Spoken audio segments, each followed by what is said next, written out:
Hello everyone. Topic for today's meeting is virtual hybrid meetings, accessibility and equipment. First thing to consider is accessibility. Do you have telephone, internet, or both? Next thing to consider is equipment, hosting devices, video equipment, and audio equipment. Next we have connectors, input and output. And finally, we have odds and ends, helpful extras. First topic for consideration is accessibility. Do you have telephone or do you have internet as well? If you only have telephone, you will only be using a microphone and a speaker. If you have internet as well, you have the option of using a microphone, a speaker, a monitor, and a camera.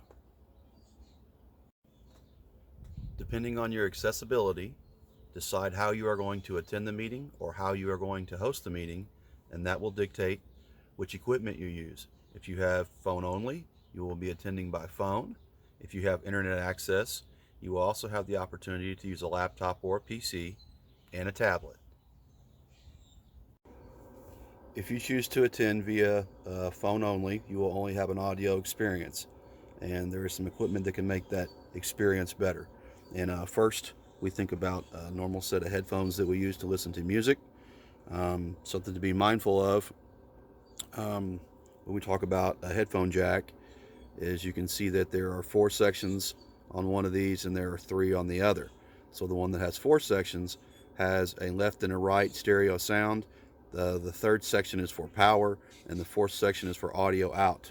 That means that there is a microphone on that set of headphones, and that means that you will, if you decide to share during the meeting, your audio will be much better into the people that are listening. If you have a cable that only has 3 sections, that means it has stereo left and right and power, and that it's a one-way cable. That means that it does not have speaker capability, microphone capability into the meeting. You can also use Bluetooth earpiece if either of your devices have Bluetooth capability, and also a speaker. And you can a lot of times plug a speaker in through a 3.5 millimeter audio cable into the headphone jack. And if you have an iPhone, be mindful if you need an adapter to get your headphone jack in.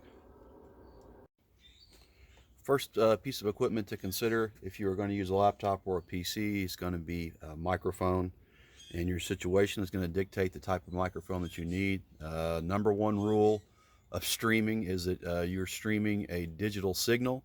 So if you are using an analog microphone, you will have to convert it to a digital signal through some kind of converter, a sound card, something, before it goes into your laptop.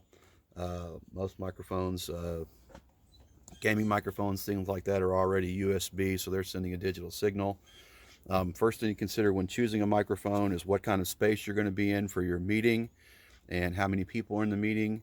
And are people going to be walking up to the microphone and speaking like a directional microphone, which is where somebody's standing right in front of it? Or are they going to be sitting around the room and you need an omnidirectional microphone with a different polar pattern or pickup pattern, which would be for the whole room? So consider how big your home group is or the meeting that you're going to, and how they're going to communicate into the mic, how you're going to facilitate that. Some equipment that we like, this is my favorite, this is the Blue Yeti. I like this because it has both options, omnidirectional and directional. So you can see it's got a stereo, it's got a circle for the omnidirectional or the whole room. It has a cardioid, and then it has an interview, which is right in front and right behind, kind of like if you're doing a podcast or whatever. This is my favorite. It's also got a manual gain. The gain is the sensitivity to the background noise. Um, it's by far the most versatile that we use. The next would be the Blue Snowball, and it has 3 settings from directional to omnidirectional. These are the least expensive. Um, and then some other choices might be one that's this is a Logitech P710. This is a speaker and microphone in one. I use this sitting in my kitchen while we're chairing meetings at night.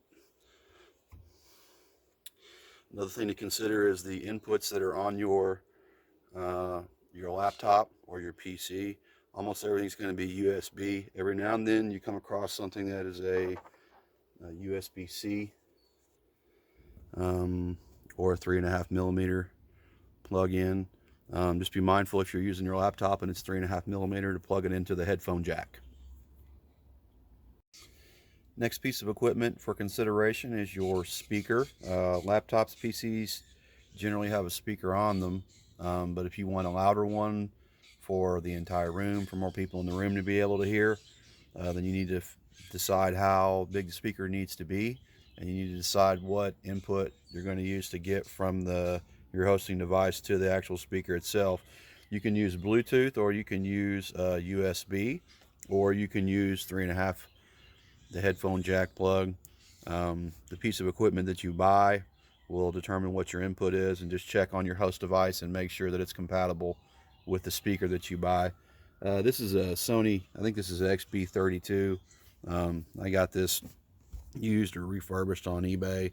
I'm not partial to any of these, and I don't really consider one better than the other. There's several different makers that make great ones. JBL's fine, Sony, you know, whatever you can find. Generic stuff from Amazon works fine.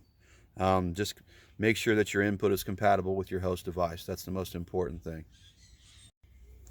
Next item for consideration here is your video or your webcam.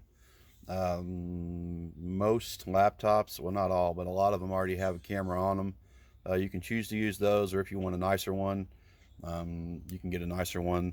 Generally speaking, they run on a USB input or a USB-C if they're a really nice one that runs on 4K or something like that, needs a bigger signal. To be honest, most video conferencing apps only stream at 720 or 1080. So you don't need the greatest thing in the world, you just need something that works. One thing to be mindful of is to think about how big the room is that you have, because certain devices allow for bigger framing. For instance, this is a Logitech C920, and it allows for a 16:9 frame, which is what we're used to seeing on a big screen TV. Some of the lower model Logitechs that are in the 2s and 300s only allow for maybe like a square, like what they'd call a 9:9 or something like that. So think about how big the room is and how much of it you want to actually show, and that will dictate what piece of equipment you need for video. Okay, next topic for consideration are connectors, input and output, and we'll start with the most common, which is a USB-A. That's very common. USB-C, which is a high speed. You see USB-C right there. Now we have HDMI. HDMI is very common with audio visual. Next we have Lightning, which is an Apple. That's an 8-pin. You see what that looks like. Next we have a mini USB and a micro USB. Mini USB is you can see it's a little bit taller. The micro USB, you can see I added a second picture down underneath because it was a little bit harder to see. And you can see it's got an angle like this one does, but it's not as steep. And this is the most common charging thing for almost any portable device. And then lastly, we've got our 3.5mm, and you can see that we've got the different setups like I spoke earlier about in headphones.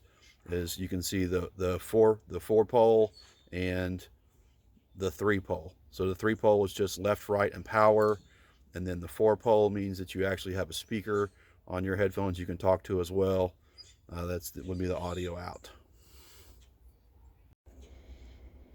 Okay guys, these are the odds and ends, helpful extras that make for smooth sailing. We like to keep an extension cord laying around to make sure that our devices don't, the batteries don't run out. You see USB-A power plug, AC, that's alternating current. That's why it has 2 plugs. If you have DC current, direct current, you'll have to get a inverter, a power inverter, to convert it to AC. But think wall charger when you think this. So wall charger like that. And something else that's useful that I don't have on here, but you need to try to keep if you can, is a USB multi-port adapter. And the reason for that is if you only have one USB port on your laptop or your device, this gives you multiple ones, and it allows you to charge stuff and use stuff at the same time. We have a HDMI extension cable. This is helpful if you're going to be, or a super long one. It depends on how far away you're going to be from the TV or your projector if you want to keep that. These are super useful. USB extension cable.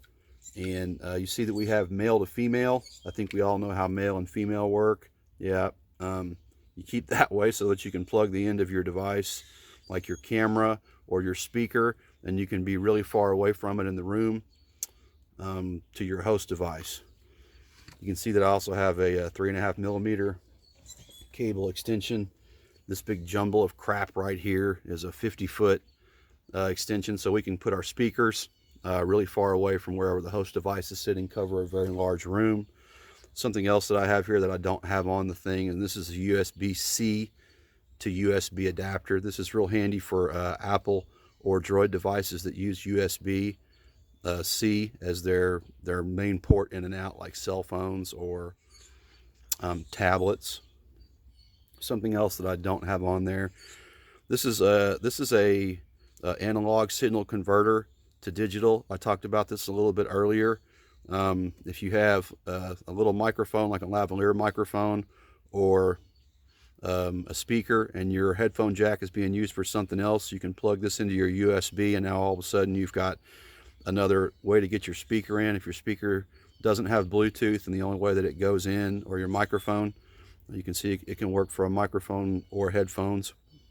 And last thing we have here is a multi-port surge protector. I cannot stress this enough. Protect your equipment with a surge protector. And it's nice to have all the multi-ports, one for your laptop, one for your speaker, your micro USB, all that stuff. You can keep all your devices plugged in and charged. Your batteries will never run out.